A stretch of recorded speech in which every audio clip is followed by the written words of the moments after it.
Assalamualaikum warahmatullahi wabarakatuh. Tabi pun, perkenalkan nama saya Rohmi Aisyah, NPM 1914151073. Saya dari kelas C, jurusan Kehutanan Fakultas Pertanian Universitas Lampung. Untuk memenuhi tugas mata kuliah Hidrologi Hutan pada semester 3 ini, saya akan menjelaskan tentang jurnal yang telah saya review sebelumnya dengan judul Pengaruh Rezim Hidrologi dan Karakterisasi Ekologis terhadap Kualitas Air pada Studi Kasus Waduk Jatiluhur. Dengan peneliti pada jurnal tersebut, yaitu Lieza Korsita, Arwin Bartistiani Muntalif, dan Indah Rahmatiah S. Salami. Baik, langsung saja ke materi selanjutnya. Materi pertama adalah pendahuluan. Pada pendahuluan, terdapat beberapa poin.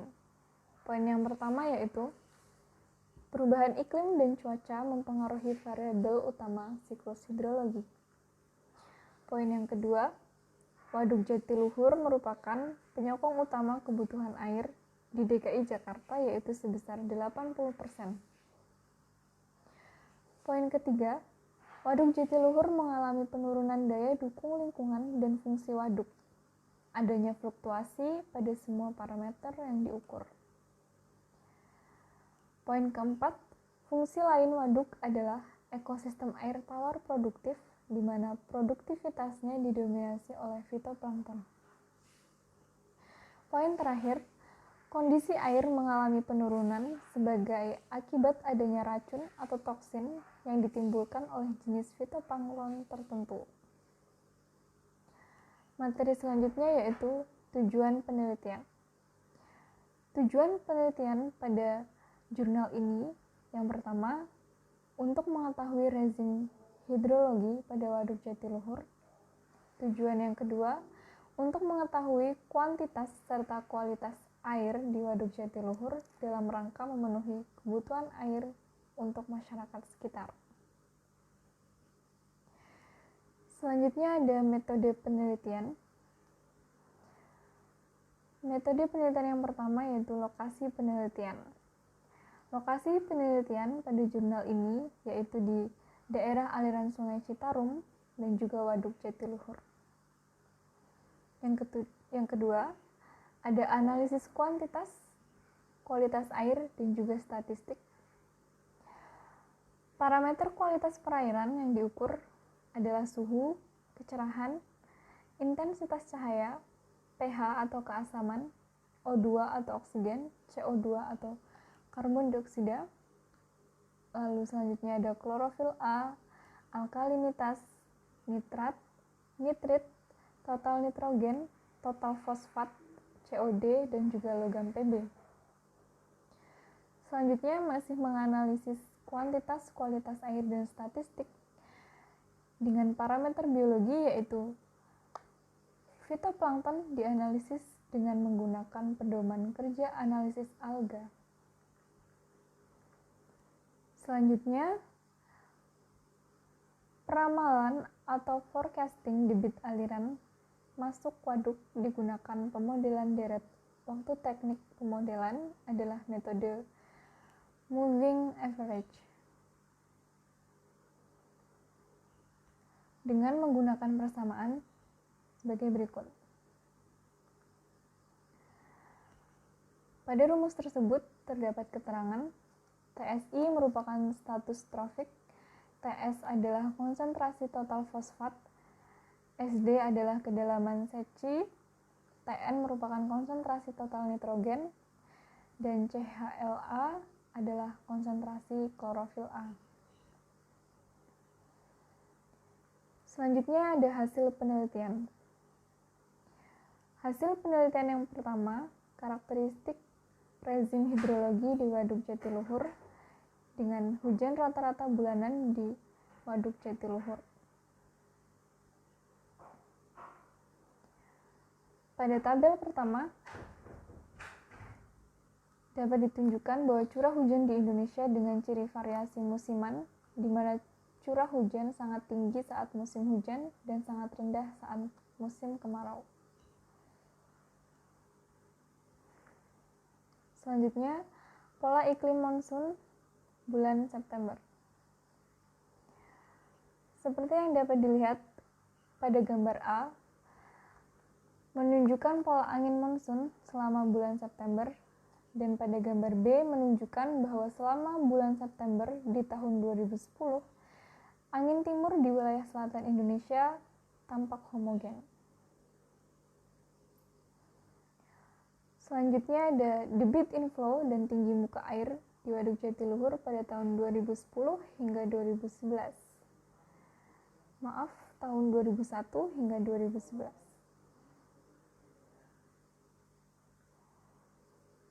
Pada grafik yang telah disajikan, membuktikan bahwa visi hidrologi menyatakan bahwa komponen hidrologi itu bersifat acak dan juga stokastik. Pada tahun 2003 dapat dilihat terjadi debit inflow minimum dan debit inflow maksimum terjadi pada tahun 2010.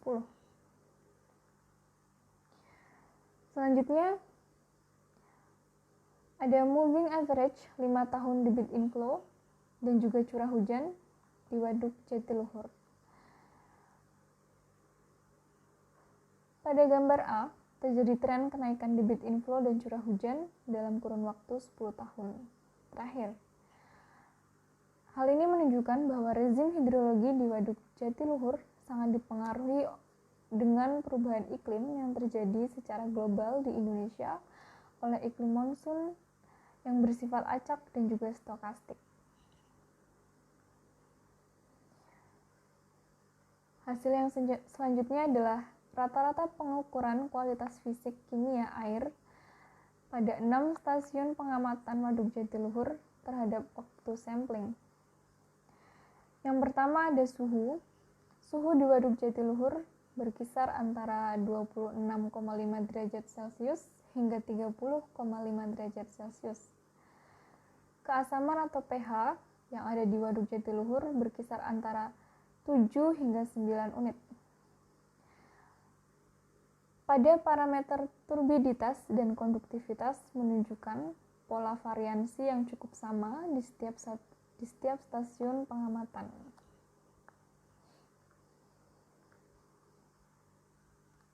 Selanjutnya, pada kondisi konsentrasi oksigen terlarut berkisar antara 1 mg per liter hingga 5,5 mg per liter. Parameter COD melampaui baku mutu kelas 1 yang didasarkan atas Peraturan Pemerintah Nomor 82 Tahun 2001 tentang standar kualitas air. Parameter total nitrogen dan total fosfat menunjukkan pola variansi yang cukup sama di setiap stasiun pengamatan.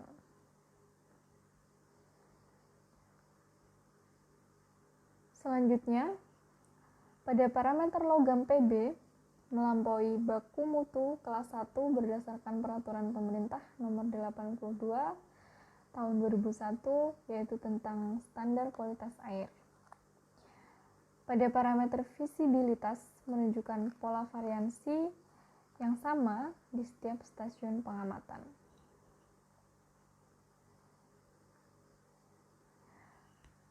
Selanjutnya ada kondisi existing kualitas lingkungan perairan di Waduk Jatiluhur dengan distribusi rata prosentase fitoplankton di 6 stasiun pengamatan pada Waduk Jatiluhur dengan waktu sampling di bulan Oktober sampai dengan bulan April tahun 2011.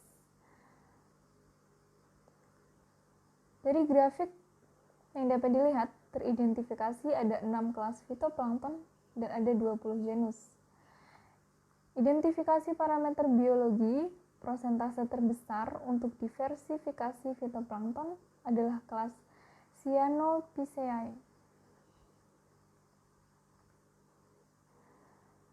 Selanjutnya, ada indeks dominansi dan indeks status trofik di Waduk Jatiluhur.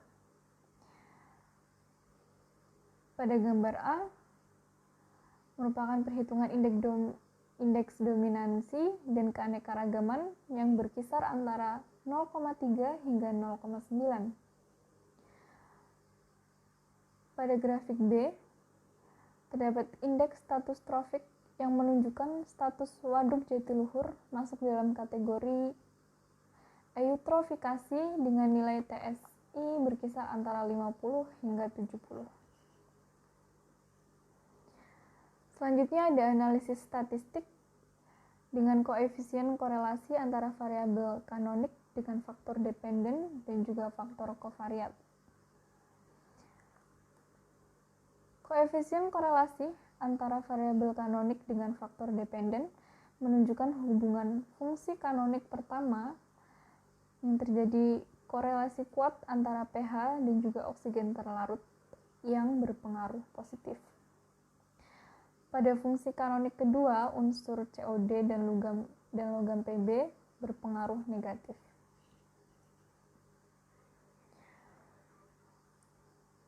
Selanjutnya, pada tabel yang disajikan, korelasi positif terjadi antara variabel pH terhadap suhu, antara logam Pb terhadap tinggi muka air, dan antara oksigen terlarut terhadap suhu.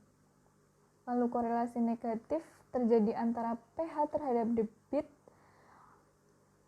oksigen terlarut terhadap konduktivitas, dan juga oksigen terlarut terhadap debit. Selanjutnya adalah kesimpulan. Kesimpulan dari jurnal ini, yang pertama, rezim hidrologi di Waduk Jatiluhur bersifat acak dan stokastik. Hal ini dipengaruhi oleh perubahan iklim. Kesimpulan yang kedua, karakterisasi kualitas ekologi perairan di Waduk Jatiluhur menggunakan pendekatan indeks dominansi dan status trofik. Kesimpulan yang ketiga, uji statistik multivariat menggunakan fungsi kanonik. Beberapa parameter kualitas air saling berkorelasi positif dengan komponen hidrologi. Berikut adalah daftar pustaka yang digunakan dalam PPT ini.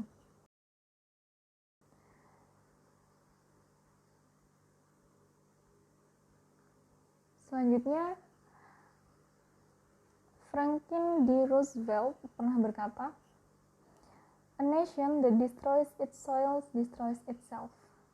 Forests are the lung of our land, purifying the air and giving fresh strength to our people."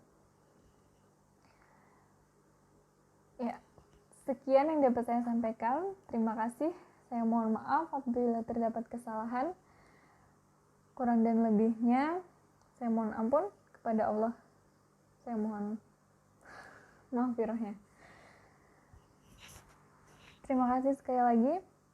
Saya akhiri. Wassalamualaikum warahmatullahi wabarakatuh. Tabi pun.